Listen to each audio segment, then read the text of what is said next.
Hello friends, इस video में मैं आपको जर्नल एंट्री समझाऊंगी रीज़न के साथ। मतलब जो अकाउंट डेबिट होता है वो क्यों डेबिट होता है और जो अकाउंट क्रेडिट होता है वो क्यों क्रेडिट होता है, उस बात को मैं इस वीडियो में आपको समझाऊंगी। तो मेरा नाम है रेशमा, आप देख रहे हैं अकाउंटेंसी वर्ल्ड। तो इस वीडियो को आप शुरू कर देते हैं। इधर मैंने जर्नल एंट्री का जो टेबल होता है उसे लिख लिया है।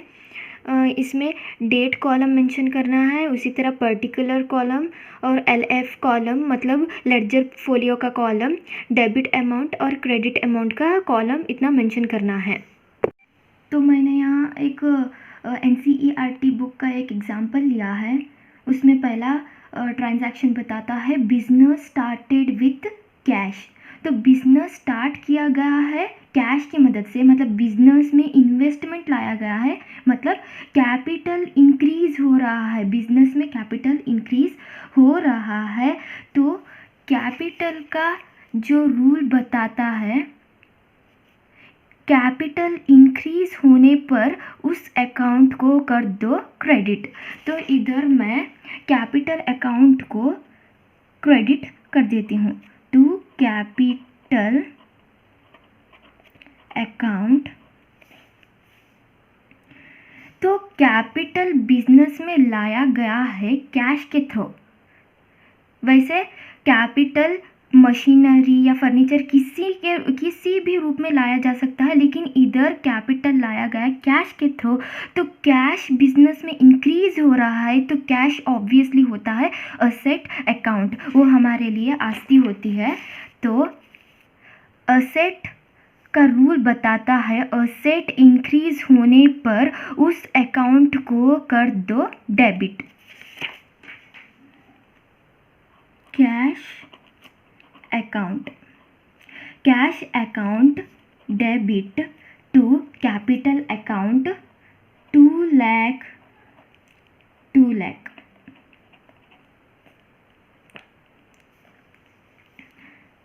तो डेबिट और क्रेडिट ये क्या होता है, ये साइड्स होते हैं। तो ऊपर का साइड जो मैंने लिखा है वो डेबिट साइड, नीचे का साइड हुआ क्रेडिट साइड। जब हम अकाउंट को टैबुलर फॉर्म में प्रेजेंट करते हैं तो लेफ्ट साइड, मेरे लेफ्ट साइड होता है डेबिट और मेरे राइट साइड होता है क्रेडिट साइड होता है। नेक्स्ट नरेशन लिखना पड़ता है। मैं इधर नरेशन नहीं लिखूंगी क्योंकि नरेशन हम ओन लिख सकते हैं। नरेशन का मतलब जो हम जर्नल एंट्रीज प्रेजेंट करते हैं उसे सेंटेंस के रूप में प्रेजेंट करना, वो नरेशन होता है, वो हम ओन लिख सकते हैं, इसलिए मैं इधर नरेशन नहीं लिखूंगी। तो नेक्स्ट ट्रांजैक्शन है open a bank account with syndicate bank. इधर और एक बात ध्यान में रखना चाहिए, वो है हम जो भी ट्रांजैक्शन रिकॉर्ड करते हैं या जो भी ट्रांजैक्शन बिजनेस के लिए जो होता है वो हमें बिजनेस के एंगल से देखना है, बिजनेस के एंगल से देखना है, ना कि ओनर के एंगल से। क्यों? क्योंकि बिजनेस और ओनर दोनों भी अलग एंटिटीज़ है। बिजनेस एंटिटी दूसरी होती है और अलग एंटिटी भी दूसरी होती है। अगर हम बिजनेस ओनर के एंगल से देखेंगे तो हम कंफ्यूज हो जाएंगे। क्यों? ओनर को बिजनेस भी मैटर करता है और उसका घर भी मैटर करता है, इसलिए ओनर के एंगल से देखने पर हम कंफ्यूज हो जाएंगे। जो भी ट्रांजैक्शन होता है हमें वो बिजनेस के एंगल से देखना है। सेकेंड ट्रांजैक्शन में बैंक अकाउंट ओपन किया गया है, बिजनेस के पैसे रखने के लिए बैंक अकाउंट ओपन किया गया है सिंडिकेट बैंक में। तो बैंक अकाउंट एक असेट होता है। तो असेट इंक्रीज होने पर, तो बिजनेस का जो बैंक है, तो बिजनेस का ही बैंक है, तो बैंक में पैसे इंक्रीज हो रहे हैं, तो असेट इंक्रीज होने पर उसे हमें डेबिट करना है। बैंक अकाउंट हुआ डेबिट। इधर हम सिंडिकेट बैंक अकाउंट भी लिख सकते हैं, मैंने बैंक अकाउंट लिखा है। तो बैंक में बिजनेस के पैसे जमाया गया है, तो बिजनेस से पैसे बैंक में गए, तो बिजनेस में पैसे कम हो गए, तो कैश जो कैश बिजनेस में था वो कम हो गया, पैसे जो है वो बैंक में जाकर जमा हो गया, तो कैश अकाउंट को हम क्रेडिट कर देंगे क्योंकि असेट डिक्रीज होने पर उसे करना है क्रेडिट। 80,000। तो नेक्स्ट ट्रांजैक्शन है goods purchased on credit from mister Gulmohar fashion house. तो चीज़ें खरीदी जा रही हैं गुलमोहर फैशन हाउस से क्रेडिट पर, मतलब चीज़ें खरीदी जा रही हैं उधार पर। इसका मतलब गुलमोहर फैशन हाउस हमें हुआ क्रेडिटर। तो जो भी क्रेडिट में लिया जाता है तो वो चीज़ लायबिलिटी होती है, क्यों हमें फ्यूचर में उन्हें पे करना पड़ता है। तो जो लोन होता है या फिर क्रेडिटर होता है वो सब हमें लायबिलिटी में मेंशन करना पड़ता है, मतलब वो लायबिलिटी के अंदर आता है क्योंकि हमें फ्यूचर में उन्हें पे करना पड़ता है। तो लायबिलिटी का रूल हमें बताता है लायबिलिटी इंक्रीज होने पर। तो जब क्रेडिट पे हम चीज़ लेते हैं तो बिजनेस में बिजनेस का जो क्रेडिटर होता है वो इंक्रीज हो जाता है। तो लायबिलिटी इंक्रीज होने पर उसे हमें करना है क्रेडिट। तो हमें गुलमोहर फैशन हाउस का अकाउंट जो है उसे करना है credit to Gulmohar fashion house account, ये हुआ क्रेडिट। तो परचेस की जा रही है, तो जब हम चीज़ें परचेस करते हैं बेचने के लिए तो वो हुआ एक्सपेंस, क्योंकि जब हम चीज़ें परचेस करती हैं उन्हें हमें थोड़ा पेमेंट करना पड़ता है, तो पैसे बाहर जाएंगे। ये बिज़नेस के लिए एक खर्चा होता है, तो जो चीज़ खर्चा होता है वो एक्सपेंस होता है। तो एक्सपेंस का रूल हमें बताता है कि एक्सपेंस इंक्रीज होने पर उसे करना है डेबिट। तो परचेस जो है वो एक्सपेंस होता है क्योंकि वो खर्चा होता है, उसे थोड़ा पेमेंट करना पड़ता है, वो एक्सपेंस को हमें करना है डेबिट क्योंकि इधर बिजनेस में परचेज करने पर एक्सपेंस इंक्रीज हो रहा है। तो ये परचेज अकाउंट हमें करना है debit. Purchase account debit to Gulmohar fashion house account 30,000। हमने जिससे क्रेडिट लिया है हमें उनका ही अकाउंट बनाना है, गुलमोहर फैशन हाउस अकाउंट ही बनाना है। तो ये बात ध्यान में रखें। नेक्स्ट ट्रांजैक्शन है purchase office machine paid by check.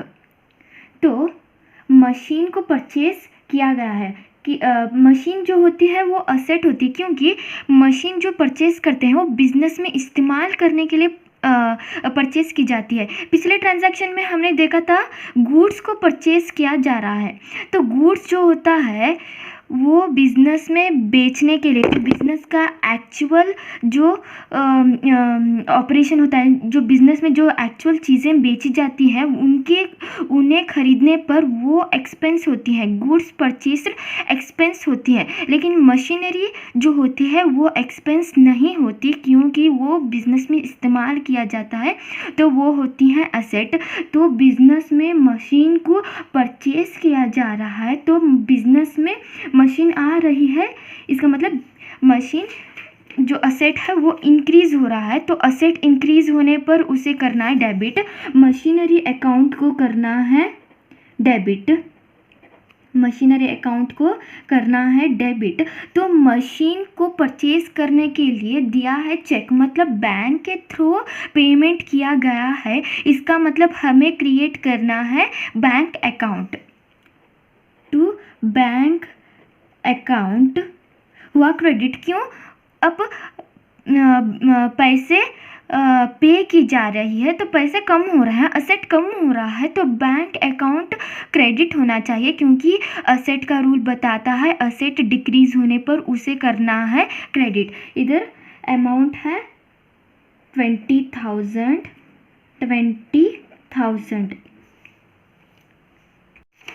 Next transaction है रेंट पेड बाय चेक। तो इधर हमें क्लियरली बताया गया है रेंट पेड मतलब ये हुआ खर्चा, पैसे बाहर जाएंगे, ये हुआ खर्चा। तो ये 5 कैटेगरी में ये हुआ एक्सपेंस, खर्चा मतलब एक्सपेंस। तो बिजनेस में रेंट पे किया जा रहा है, तो एक्सपेंस इंक्रीज होने पर उसका रूल बताता है उस अकाउंट को कर दो डेबिट। तो रेंट अकाउंट को हमें करना है डेबिट। इधर रेंट को पे किया जा रहा है चेक के मदद से, मतलब बैंक के थ्रू पेमेंट किया जा रहा है, तो हमें ओपन करना है बैंक अकाउंट। तो बैंक अकाउंट जो है वो असेट है, असेट अकाउंट है। तो असेट अब डिक्रीज होगा क्योंकि पैसे बाहर जा रहे हैं, खर्चा हो रहा है, पैसे बाहर जा रहे हैं, तो अब असेट डिक्रीज होगा। असेट डिक्रीज होने पर उसे करना है क्रेडिट।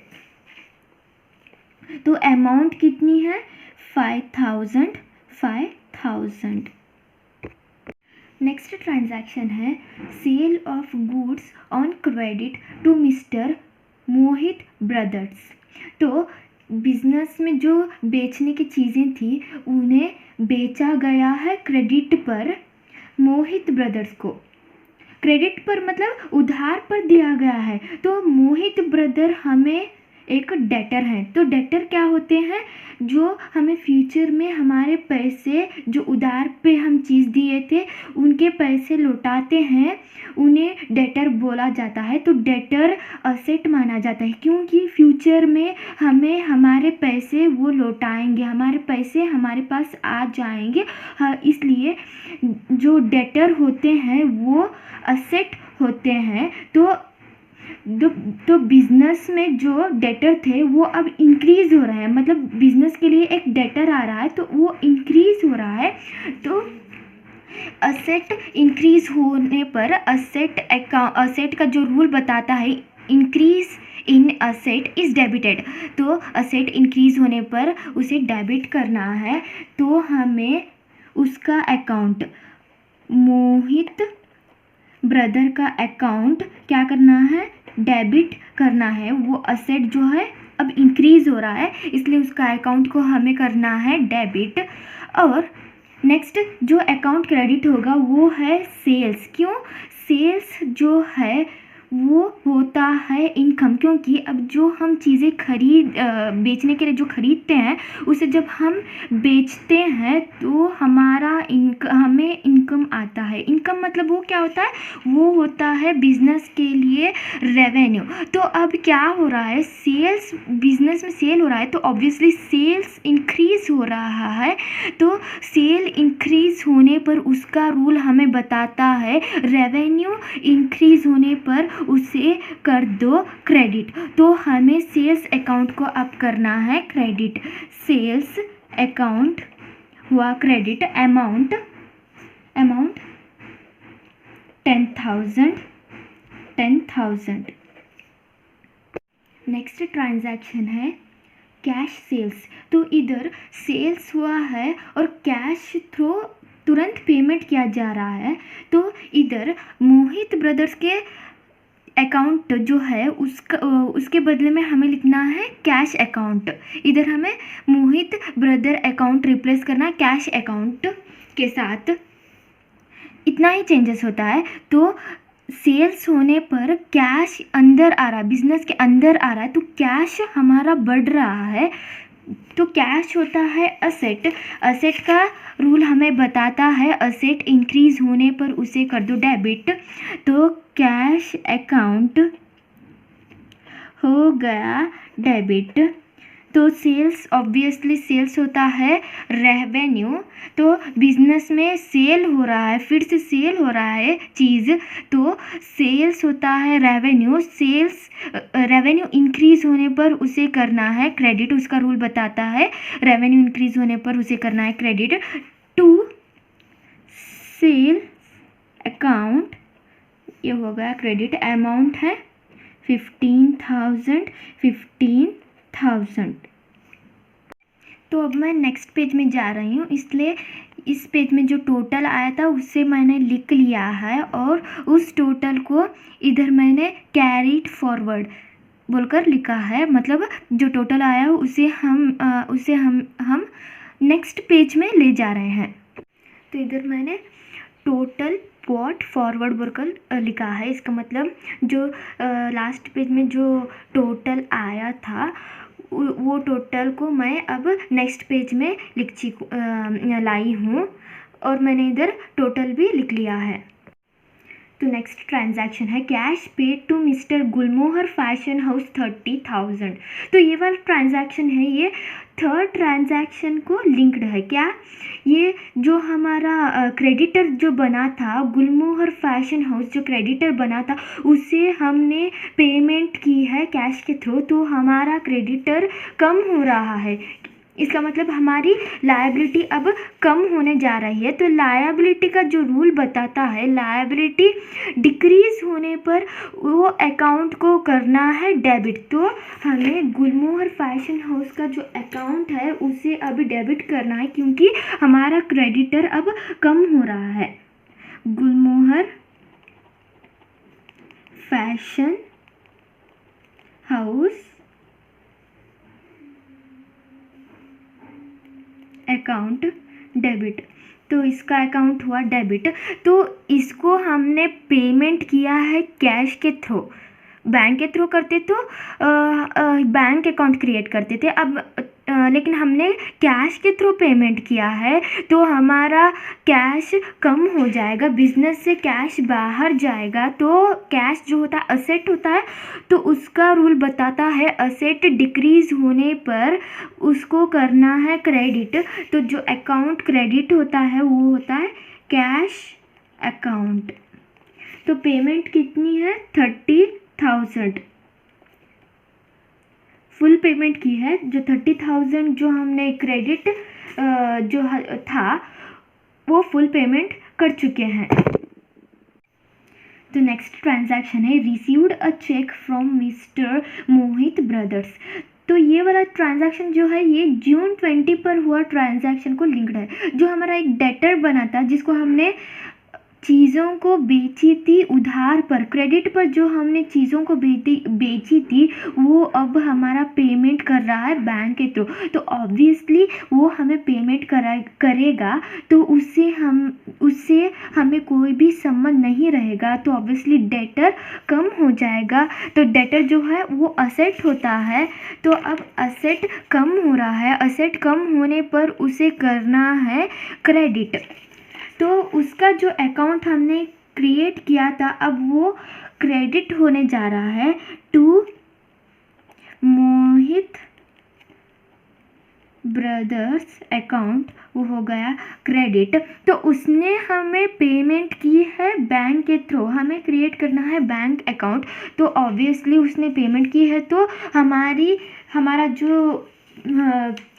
जो पैसे थे वो अब बढ़ रहे हैं। तो बैंक जो होता है वो असेट अकाउंट होता है, तो असेट बढ़ रहा है तो ऑब्वियसली हमें करना है डेबिट। तो बैंक अकाउंट को हमें करना है डेबिट, क्योंकि बिजनेस में पैसे आ रहे हैं तो ऑब्वियसली असेट इंक्रीज होने पर उसे करना है डेबिट। तो पेमेंट है 10,000।